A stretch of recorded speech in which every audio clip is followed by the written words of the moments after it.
ஒருத்தருடைய ஜாதகத்தை பார்த்து என்னென்ன விஷயத்தெல்லாம் தெரிஞ்சுக்க முடியும்? ഒരാളുടെ ജാതകത്തിൻ്റെ വെച്ചിട്ട് നമുക്ക് എപ്പോഴെന്ന് കേട്ട് കഴിഞ്ഞാൽ അവരുടെ ലൈഫിൽ പഠിപ്പ്, അവരുടെ തൊഴിൽ, അവരുടെ മാരേജ് ലൈഫ് അതെല്ലാം നമുക്കതിൽ சொல்ல முடியுமே.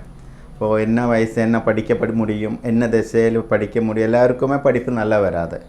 ചിലവർക്ക് വന്നിട്ട് എപ്പോഴുമേ ദശ മുതൽ പുറക്കുമ്പോൾ വരുന്ന നക്ഷത്രത്തിൻ്റെ ബാലൻസ് വെച്ചിട്ട് നമ്മൾ ദശ കണക്ക് വയ്ക്കുന്നത്.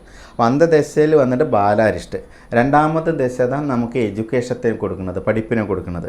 അപ്പോൾ അത് ചിലത് 6 വർഷം, ചിലത് 10 വർഷം, ചിലത് 7 വർഷം, ചിലത് 18 വർഷം.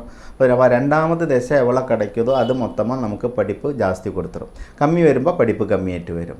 പിന്നെ മൂന്നാമത്തെ ദശ എന്ന് പറഞ്ഞാൽ പഠിക്കർക്ക് ആശകളാണ്. അടുത്തവനെ മാതിരി നല്ല പഠിച്ച് മുന്നേറണം, അല്ലെങ്കിൽ അടുത്തവനെ മാതിരി വേല ചെയ്ത് സമ്പാദിച്ച് മുന്നേറണം. അപ്പോൾ ആശകൾ വെച്ച് പോകുമ്പോൾ അത് പെരുസാ ഇമ്പ്രൂവ്മെൻറ്റ് കിടക്കർക്ക് ചാൻസ് ഇല്ല. അന്ത സമയത്തിൽ അത് അന്ത വയസ്സ് താണ്ടിയിട്ടുള്ളവരെ അഡ്വൈസ് കേൾക്കണം, അത് കേൾക്കുകയും വേണ്ടേ.